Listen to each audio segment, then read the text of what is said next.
Hi guys, so I just got back from seeing The Housemaid with Sydney Sweeney, and it's based on a novel, which I actually didn't know that until pretty recently. But this is a movie that I've heard some pretty good things about. It looked interesting by the trailer, but it didn't really look like it was going to fit my criteria for what I really enjoy.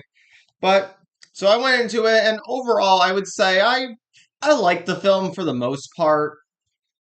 I think Sydney Sweeney and everyone else does a really good job in their performances. Everyone gave a great performance.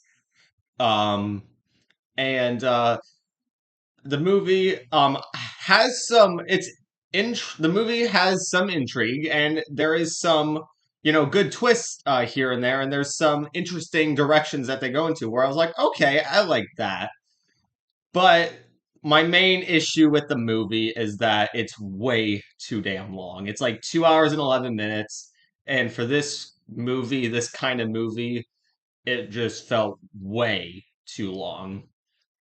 And um, as I said in the beginning, that I thought it looked interesting, but it didn't seem like it was going to fit my criteria.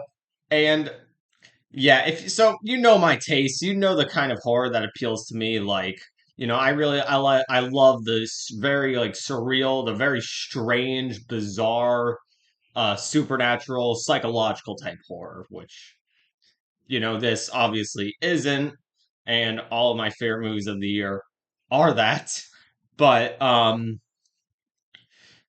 do think there is definitely an audience for this movie, and I think that if what I'm saying is appealing to you, and like if you saw the trailer and some of the positives I give it, because I don't think it's a bad movie. I would say it's relatively a good movie.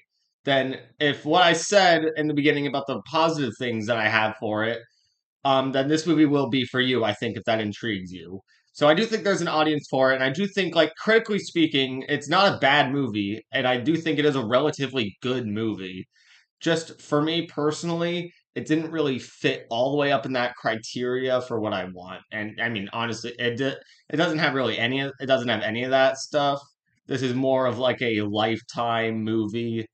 Um, and but there's an audience, and I'm just not really one of those people. But whatever. I don't think it's not a bad movie at all. And hey, if you love it, then that's awesome. Just I'm not really the target demographic per se, but it's not bad. So that is my review on The Housemaid. If you've seen it, let me know what you think about it in the comments. And as always, subscribe to me to see more horror and thriller reviews.